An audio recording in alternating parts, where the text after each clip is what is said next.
Hello everyone. This is Jackie from Pocket of Preschool, and I am so excited you guys are here with me tonight. Tonight I'm gonna give you, I think, 10 fun fall butcher paper activities that you can do in your classroom using the supplies you already have. So like literally you can put this on your lesson plans or write it in your notes, and you can literally do this tomorrow. Like you don't need to buy anything. You don't need to make anything. These are super quick activities that you can prep literally in 5 minutes and do them in your classroom tomorrow. So let's jump into it. So these are giant activities, right? So when I say butcher paper, I mean that gigantic, huge paper that like butchers used to use to pack up your meat, but now it's that giant paper that you can find usually in your teacher workroom. And if you don't have any butcher paper in your teacher workroom, you can usually buy a giant roll at Sam's, or you can just do this just on a smaller scale using poster board, or a lot of these you can do with tape and you can put it on the table. So a bunch of different ways you can do this in your classroom. So before I keep going, I want you to tell me in the comments your favorite butcher paper activity you've done in your classroom. So that way we can learn from each other too. So like I said, I have 10 fun fall butcher paper activities that you can do in your classroom literally tomorrow. So the angles are gonna be a little weird on this one because it's really hard to show you guys these gigantic, huge boards, but I'm gonna do my best, okay? So the first one I have, oh, and before I forget, I make most of my butcher paper activities just with like the Mr. Sketch markers. That's literally what I use to make all the activities, and you guys are super quick. And I'm gonna show you variations, and once your brain kind of gets going on butcher paper activities, you'll go bananas because they're fun. And again, it gets kids up and moving because they're gigantic, so it covers the table. You can also put these on the floor, and literally kids have to reach. Oh, and they have to share materials. So now we're reaching. So we're using we're developing our shoulder muscles and our upper arm muscles and our core as we reach. So that's doing lots of great things because we need strong big muscles to have strong little muscles. So we're building up our upper body and our core as we reach, and as we grab all of the tiny things, we'll be using our fine motor muscles. So that's another benefit to butcher paper activities. So we got our gross motor because they're reaching and moving around, which gets them moving, which means they will be able to attend to the task longer because you got their bodies moving. And the more they move, the more they're engaged, right? Hopefully. So they're moving, they're stretching, and they're sharing the board. So they're having to interact with each other. So they're developing tons of social skills. They're hopefully talking to each other. So lots of world language. They're hopefully talking about whatever skill you're doing. So that's going to be some like math vocabulary or literacy vocabulary they're going to be using. So they're also going to be developing lots of vocabulary. They're also going to have to share materials and share space. So they're going to practice sharing. So butcher paper activities are great for tons of reasons, plus whatever actual skill you're working on, whether it's sorting or measuring or letter identification or sounds, whatever it is. These are great for all of that. So tons and tons of reasons to do it. I like doing butcher paper activities as like when my kiddos would come in, there was about a 15-minute window they could come in. And when I taught full day, that was for my half day program. When I taught full day, they had a 2-hour window or hour and a half window they could come in. They could drop off between 7 and like 9, but we kind of started our day around 8:30.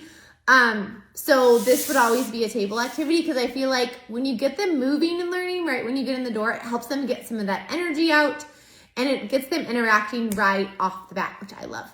And again, it gets them moving and learning and using their hands, so they're waking up all of those muscles.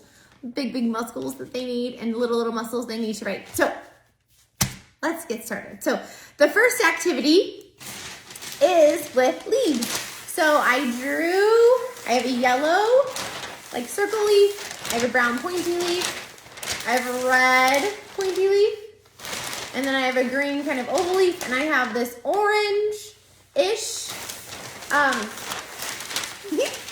orangish, like kind of bumpy leaf. So there are tons of activities you can do with this. And I know some people like to use stickers with these activities, but these can get expensive. So you are always welcome to use stickers with these activities, but I'm gonna show you how you can use them. One, for multiple days, and two, to where you're not having to spend a lot of your own money, which is always great, right?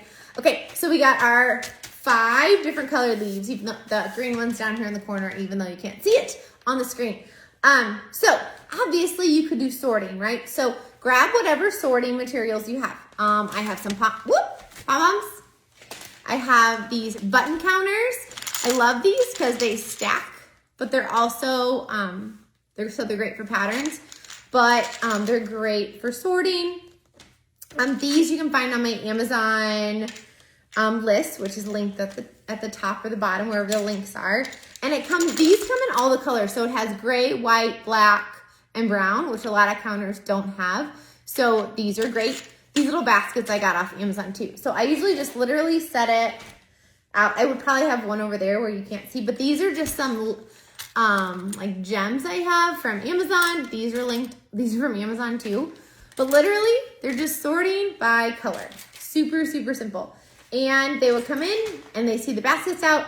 I usually kind of have a couple out so they kind of know how to get started. And that way I don't have to write on it, and I'm gonna show you how you can use this again the next day. So they are sorting by color. And again, if you don't have these button counters, use like these cubes. Those work great too. So they can sort, see, cubes work just as fine, or just as well. And the cubes usually have brown in them too, which is nice. So again, use whatever counter you have in your classroom. If you want to sneak in some literacy, throw out obviously you would want to sort out the colors first. I'm prepping another activity, so a lot of my fall colors are gone, but they would sort the letters on the leaves. Now, I don't have brown in my set, but that's okay. Not a big deal if you don't have all the colors all the time. And again, you could use these. These are like those learning resource beads that I love. Or you could even put out magnet letters. And again, I would put them out in a basket that matches your colors.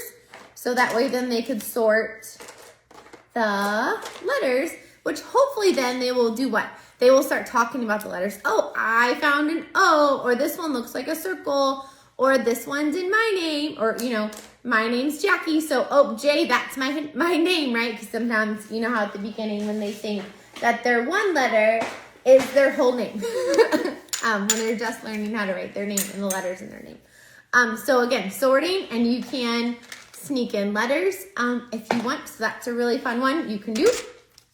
Now, another thing you can do is the next day, just have a dice out on each leaf. Now, I don't have a brown dice, so just use probably like a white one or something, but just have a dice out on each one, and they have to roll the dice. So 2, and then they would have to get out 2 yellow ones. So now they're sorting by color and they're counting. So now you're getting 2 skills in one activity. But the first day we did sorting by color, and the next day now I added the dice. So again, super simple and super fun. And again, I usually don't use stickers or the dot markers, because you know what I do? I keep this for next year and then I can use it again next year.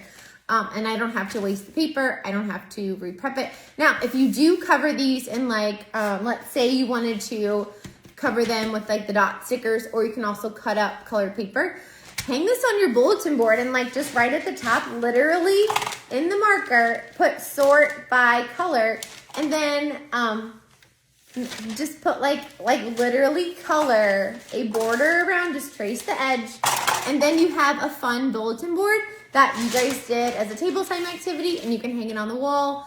So that way you kind of get more than one use out of it. So that's really fun too, and a good way to show parents like in families when they drop off that we did this and now it's on the wall. Or you can hang a photo of it up too if you just sort it with the materials. So sorting by color, sneaking in those letters, and then adding the dice. That's one activity I'm gonna I'm just literally gonna throw them off the table. Okay, so you can tell I have a bunch under here, you guys. So this one is some brown paper I found. I just found like a big roll of brown craft paper somewhere. I don't remember where, sorry guys. This one is a pumpkin patch. So I just drew my pumpkin patch and I drew some pumpkins, which are orange circles, and I drew letters on them. So then literally all I would do is I would take my bucket of letters and I would set it up. Now, you can make it match if you're fancy. You don't have to always make the colors match. If you don't have time to sort these by color, it's okay. The kids don't mind. So just put them out. These come in lowercase too. These are my Amazon. You guys know these are my all-time favorite letter manipulator. But they would like M and then put the M on there. And then we have H, and hopefully they can talk about the sounds. H. Now, if you want to make this more challenging, like maybe you teach kinder or like pre-K is probably not ready for this yet unless you did it in a small group. Use like these sound magnets. They're from Amazon. So instead of you can have the letters out, and then you can have the sound magnets out. And then they can, oh look, magnet, M. So then they would put the sound on there. Super, super easy and super fun. And again, it gets something in their hand. They're up around, they're moving, and they can also match multiple things in there. Like, oh, I have maybe more friends found in M, and maybe we found a lowercase m, so this pumpkin is very full. So again, just so fun. And again, so many different levels. They can match uppercase to uppercase. They can match lowercase to uppercase, or they can match the sounds. Super easy way to differentiate for your little learners. All right, so that's another fun one you can do. All right. Okay. We're just gonna keep going. So we're gonna keep going with the pumpkins. So, and you could also do this, like if you wanted to do an apple or an apple tree, draw a big apple tree and then draw the apples and put the letters in them or the numbers in them. Now this one, I made it a little bit more challenging. The top pumpkins have dice, so they have to count 1, 2, 3. Now for this one, what I like to do for this guy, I've done this one before with my kiddos, is I like to put out the pumpkin guts and the pumpkin seeds. You can also put out like pumpkin candies if you have those, or like pumpkin mini erasers. Use whatever works. I usually save the pumpkin. You know how you open your pumpkin with your class every year? I usually dry out the seeds and I save them and I use them for counters. So they would put like 3 and they would put 3 in there, and that one has 3. Oh, the same one. 1, 2, 3. And they're just matching them. And they're using all the little muscles. And then, you know, the older friends will also check the younger friends' work. So they'll go, oh my gosh, that's 3. That you have a pile, that's too many. And they'll go, oh no. And then they can help the other friend. So that way they're kind of gonna be checking each other's work a little bit. The older kids will check more than obviously if you have 3-year-olds, they're not gonna be checking each other's work. But the older ones like to check and make sure the other friend is doing the right thing, right? We always have those friends. So this one's really fun. Again, I just drew a maze, pumpkin patch maze thing, vine, and then I wrote numbers, and then I just drew some dots. And I think I went up to 10 on this one. So you can differentiate it too. You could do maybe you have just like young 3s, and maybe you're just doing numbers 1, 2, and 3. So all your pumpkins either have 1, 2, and 3, and that's the highest they go up to. Maybe you're teaching kindergarten and you want to start working on identifying some of those teen numbers. So put teen numbers on there and just make your pumpkins bigger so they can count out that many, and that way that many will fit. Again, you can differentiate these, super simple, for your little learners that are in your classroom. All right, so we got our pumpkin patch. Moving on to my spider. Okay, so I have this big giant spider. Hopefully you guys saw that. Okay. All right, so we got our big spider. Now, there's a couple things you guys could do with this one. This one would be fun to do if you wanted to do dots. Like if you are a sticker person and you wanted to do, give them stickers and they could put patterns on. So you could do like, okay, that one's stuck, so we're just gonna go with it. So we got red and then green, Christmas colors. And then red and green. And maybe this one you wanna do purple, yellow, or wait. Oh, sorry. Maybe that one you wanna do purple, black. And then maybe this one you want it to be a different pattern. So yellow, blue, blue. And maybe this one you want it to be another, let's see, let's do orange, orange. And we could do purple, purple. So what they're gonna do is they're gonna extend the pattern down the legs. Now, you don't have to give them stickers because also once friends complete this, then this pattern mat is done. And I don't know about you, but I have some friends who love patterns so much, they would do the whole thing and then I would have to like put out a new butcher paper. So when I do patterns like this, what I like to do is either put out colored chips. These are the, I think, from Lakeshore. Any colored chips will work. Or you could do colored pom-poms. So that way, one friend can make the pattern and it also allows them to make a mistake and they can fix it, which I really, don't put them in this container though. Hold on. I can't see the colors. Okay, there we go. Now I can see them. So that way if they make a mistake, they can go, oops, and they can fix it, right? But if you put the sticker on there, it's kind of stuck. Or if you use the dot marker, it's kind of stuck. So that way, sorry guys, they can keep the pattern going. And guess what? When they're done, guess what they do? They put it back in and now it is ready for the next friend. So that's one reason why I really like using manipulatives, because one friend can do it and then they can come back and another friend can do it. So yeah, so you can just put out colored chips. But the stickers work really good if you want to start the patterns yourself. That way, maybe you have 3-year-olds and you're just working on AB patterns. Maybe you have, you know, pre-K and you're working on AAB patterns, or maybe you're working on a whole bunch because you're in kinder. So again, super easy to differentiate. But yeah, but I like to use the manipulative so that way you can erase and start over. If you use the magnetic chips, they can use the magnetic wand and put them back in. So that's a fun way to clean up too. Or again, they could use the pom-poms. So use whatever you have in your classroom. If you have pom-poms, use pom-poms. You can also use like chains. Ooh, almost spilled those. If you have chains, chains are really fun to do for patterns because then they can connect them. Look how fun this is, you guys. Oh my gosh. And look at all this great fine motor and problem solving as they have to put the chain together. But then they can make the spider. I think this one's my favorite. So they can connect it and put it all back. And then when they're done, guess what they have to do? Take it apart for the next friend.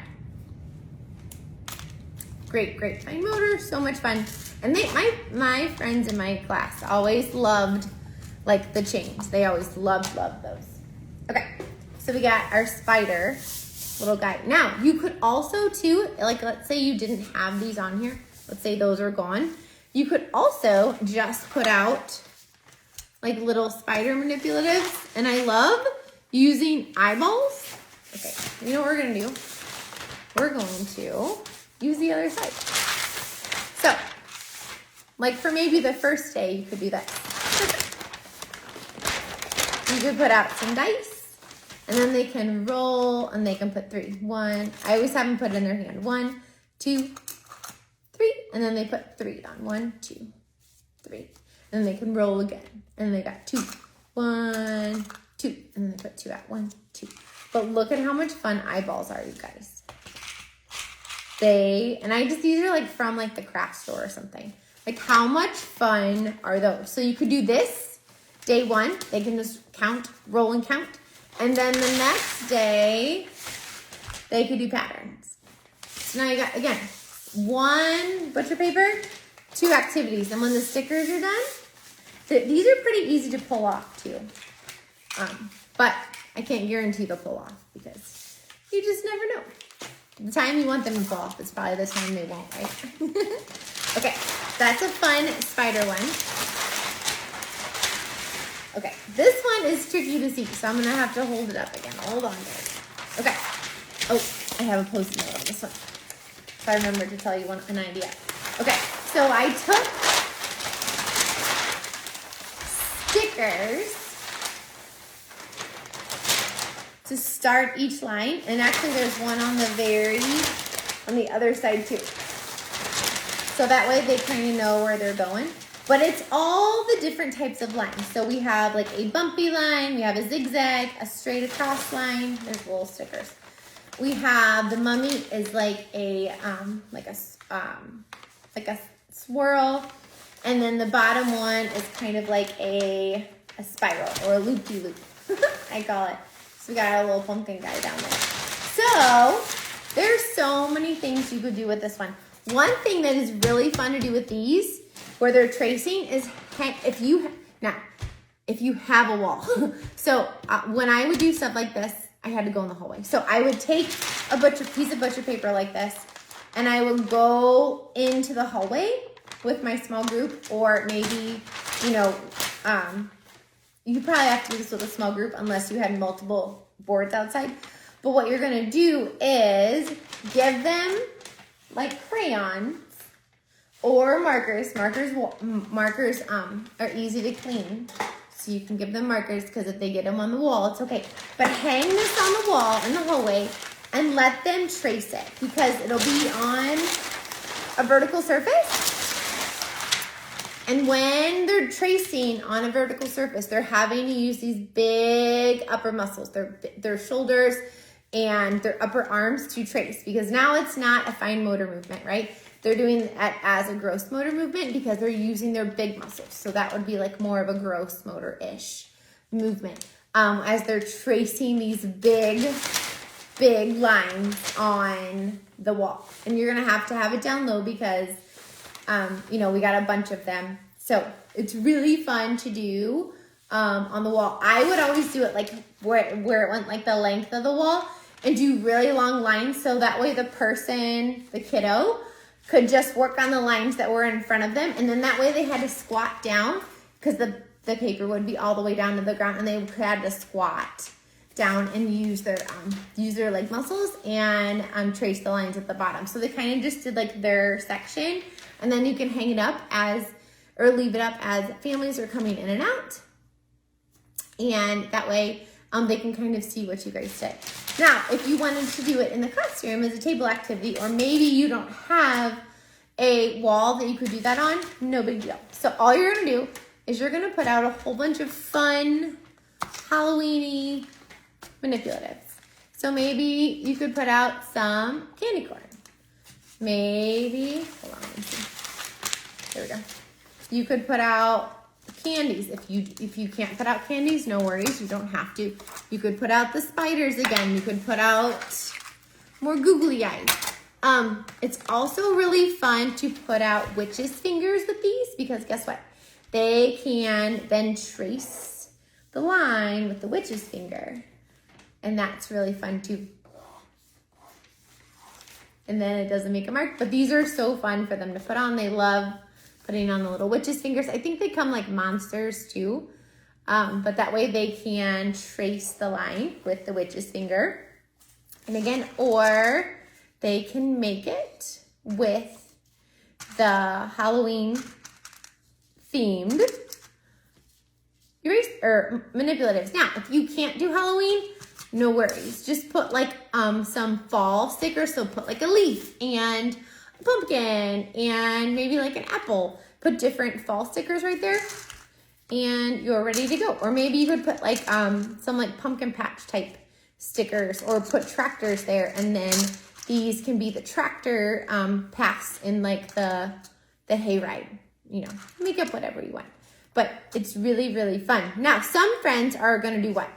You know what they're going to do, right? They're going to make patterns as they do it. So different kids are going to do different things, which is always so much fun.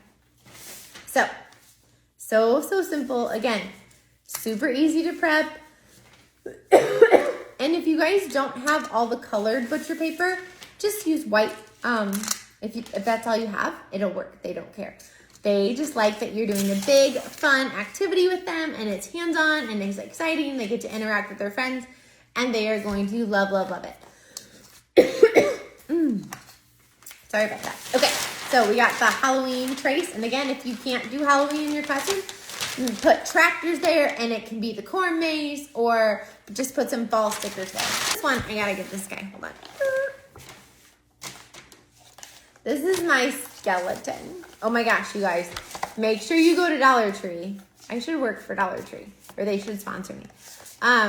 Go to Dollar Tree and buy these skeletons because they are so much fun. You can also take these apart and they can measure the different pieces. You can use these when you're learning, like doing like healthy me.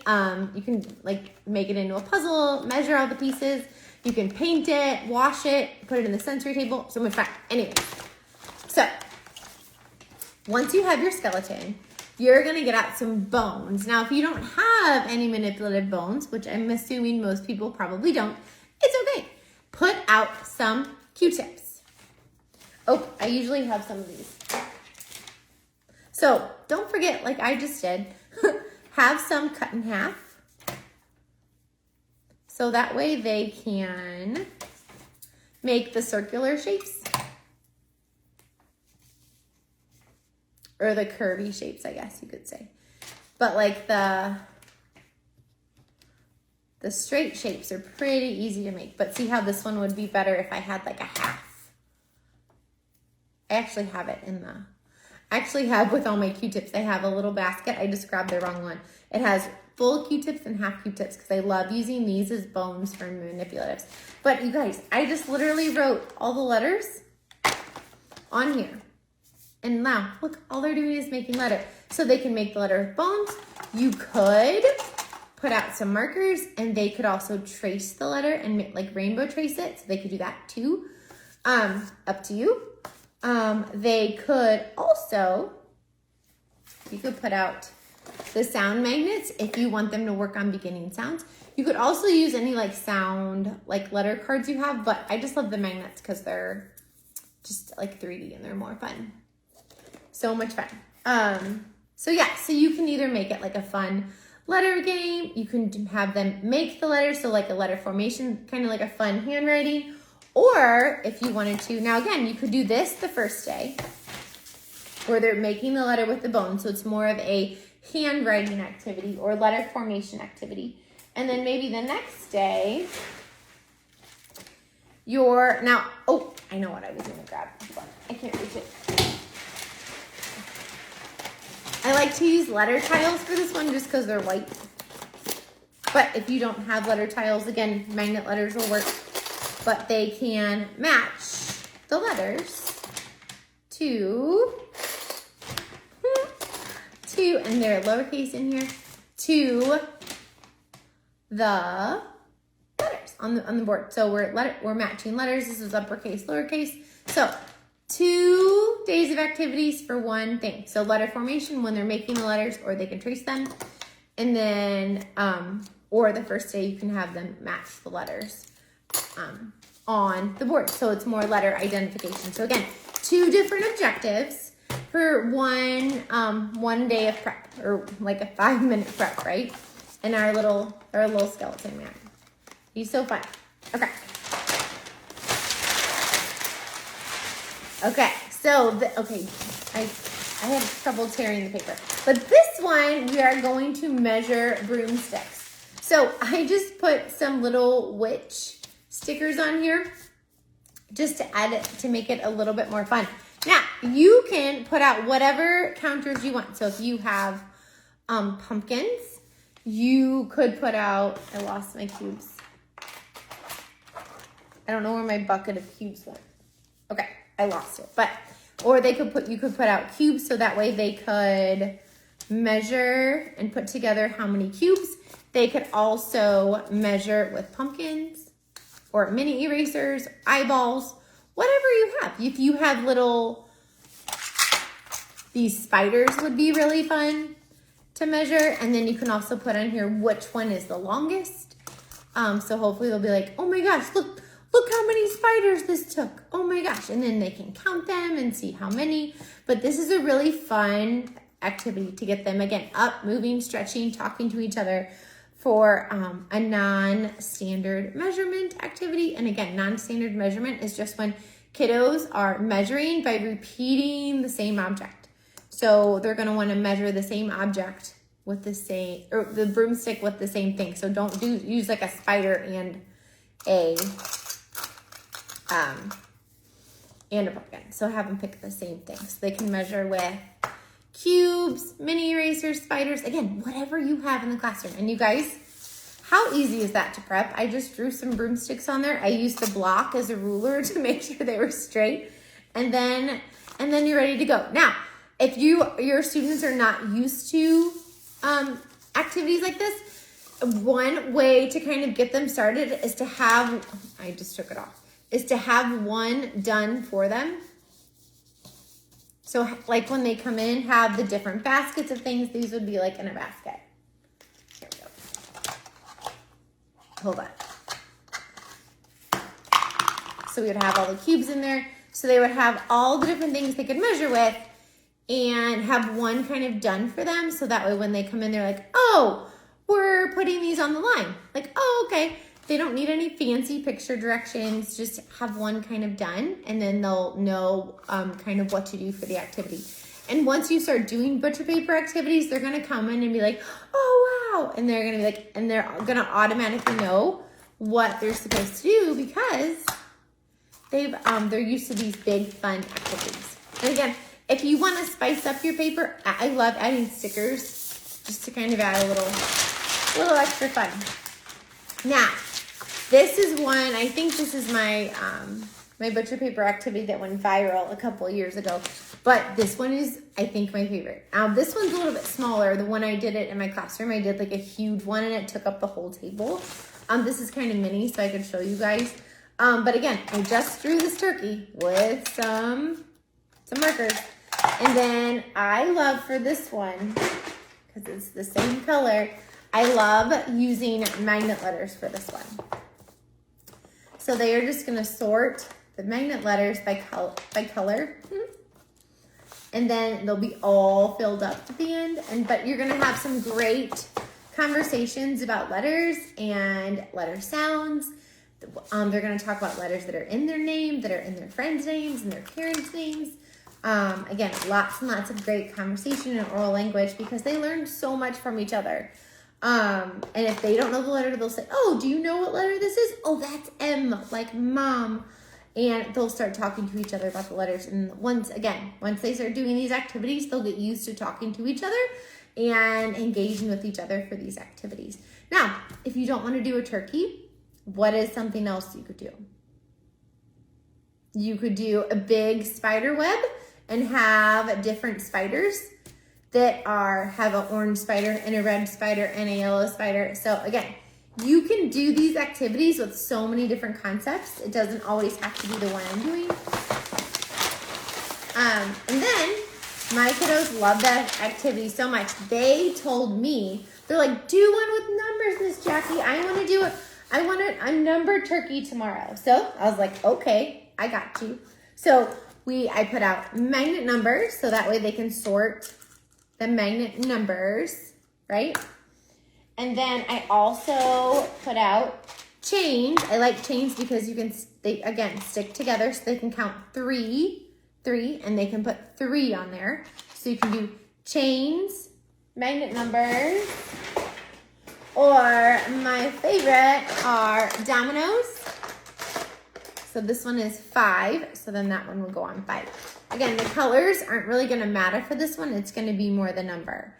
You can even have them put out dice, and the one that's up goes on that one. If you don't have a lot of manipulatives, you can also use cubes, and they can put that many together to represent the number. So this is a really great activity for showing different ways to represent numbers, because we have a domino, we have a dice, we have chains, or like objects, we have any kind of like stackable counter. So they could put out 1, 2, 3, 4. So these would be great. Any kind of stackable thing you have. Legos would be really good for this too. They could stack the Legos. And I mean, this activity you can keep going and going and going. And then at the end, they can all work together and they can clean it up and put everything away. So, and again, these are so much fun. They are low prep. Again, it just gets them moving. So I thought I would show you how easy it is to make and prep a butcher paper activity so we can make one together. Okay. I have some butcher paper over here in my pile of stuff.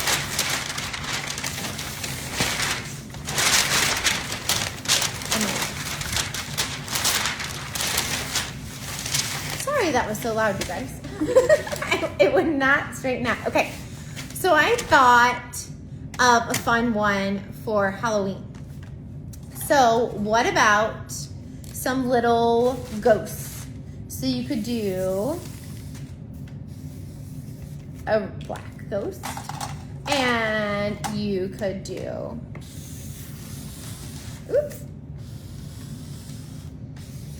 a purple ghost. I'm just gonna do it so you can kind of see it. And maybe you want a green ghost. And then let's do an orange ghost. Now, and you could do all the colors if you wanted, or you could just do 4. These kind of, the ones at the top kind of look like scoops of ice cream. That's okay. You can, if you want, put little faces on them.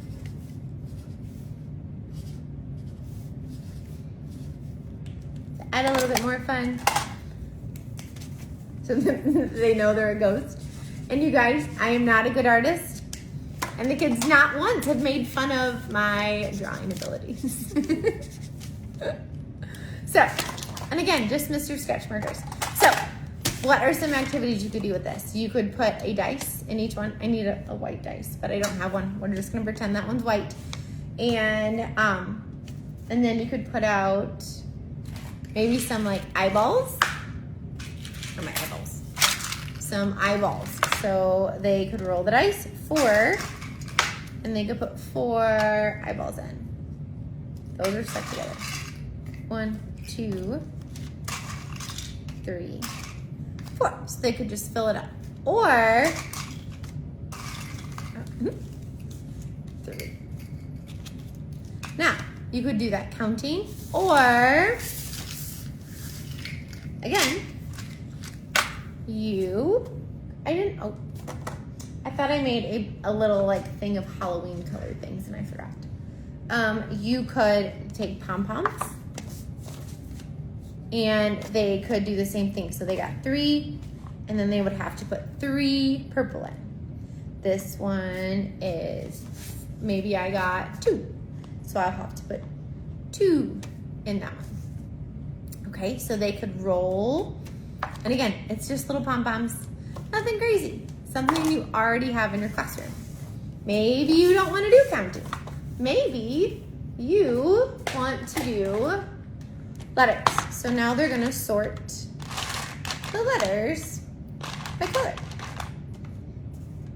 Super simple, nothing crazy. You could use these letters, you could use magnet letters, whatever letters you have in your classroom. Okay, so we got numbers, we have letters, and then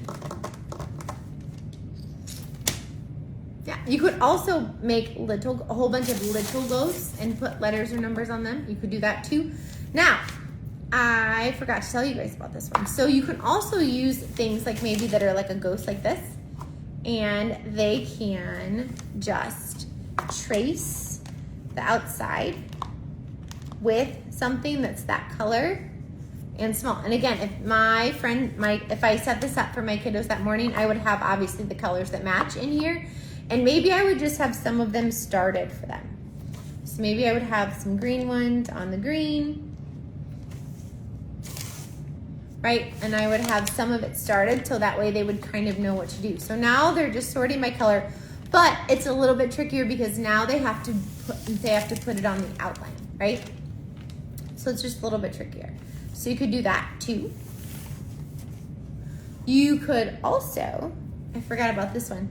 If you have shape manipulatives, you could put a shape. So you could make all of the ghosts like black and then put a different shape on each one, and then they could sort the shapes into each one. Maybe you have some shape counters, or I know a lot of people have like shapes for the light table. They could sort those. They could sort the shapes by color. Sorry, my words are getting all tangled up. So that's, again, something super, super simple, and yet it is so, so much fun. So I just wanted to show you guys how easy and how quick it is to make one and put one out. You could also, thinking about this, you know how the ghosts have the different lines at the bottom? You could, if you wanted to, make ghosts with different bottoms. So this one has zigzags, and that one has curves. And then, again, like I said, you could put out markers with these. So you could put out different markers with them. And then the students can trace them on top of it. And by the end, they're gonna be a hot mess, and that's okay. All that matters is that they're having fun, right? So you could do each ghost a different type of line. Like one could be straight across. Another one could be kind of like the loop-de-loop. All different types of lines. Again, super simple and yet so, so much fun. You could also, ooh, I thought of another one. So you could make a ghost. Move it down. Again, this is my one that looks like an ice cream scoop, but it's a ghost, you guys. Now, if you can't do Halloween, you can totally do these with like spiders. Same thing. So you can make a ghost or scoops of ice cream. And you could write each person's name in the classroom. Put out the magnet letters, and now they have to come in and make their name. I'm not gonna find all of them, but you guys get the idea. And then again, look, you erase it, and now it's ready for the next person. So you could have out, you know, obviously you would need a big piece of paper. Like if you had 18 kiddos, it would be a large activity, but just put it on the floor. And are the kiddos gonna do everybody's name? No, they'll probably do what? Their name and probably maybe two of their friends. But that is a really fun way to get them up and moving. And if they're crawling around on the floor and stretching and grabbing the letters and asking their friend, oh my gosh, I need a E. Do you see an E? Oh, I have an E, here's an E. Oh, what letter are you looking for? I'll help you find your letter. And then they'll help their friend find their letter. So again, so simple, so much fun. Yeah, I mean, the options are endless. Now, when you guys go do these activities in your classroom, tag me and I would love to share it out. Or you can put it in the Pocket of Preschool Facebook group, and you can inspire all the teachers over there. If you are not in our Facebook group, you guys, you are missing out. It is the best group of teachers in the world. I mean, I might be a little biased, but I mean, it is a very, very supportive group of teachers. If you need to pick me up, if you need ideas, I have tons of teachers that don't have a Facebook page, but they have one just so they can be in the Facebook group. I mean, you guys, this group is 100,000 teachers almost, and it is an incredible, passionate, just amazing group of teachers that will uplift you and give you ideas and cheer you on, because we all know that we don't get enough positive feedback for us as teachers in the classroom. So go over there and plop the ideas in, and we will cheer you on. And I'm sure then you're going to then inspire someone else to try it in their classroom. So I hope you guys love these activities. I'll get a blog post up of them eventually, but if not, that's okay too, right? Some of these are in other blog posts because some of them I pulled out of my closet. I think 2 of them were on blog posts, but the other ones are brand new ideas I made for you guys tonight. And yeah, so I hope you guys love the butcher paper activities. Oh, and then all the links you guys need to are at the top or wherever all the links are, wherever you're watching this. So you guys have a great night, and I will talk to you guys soon.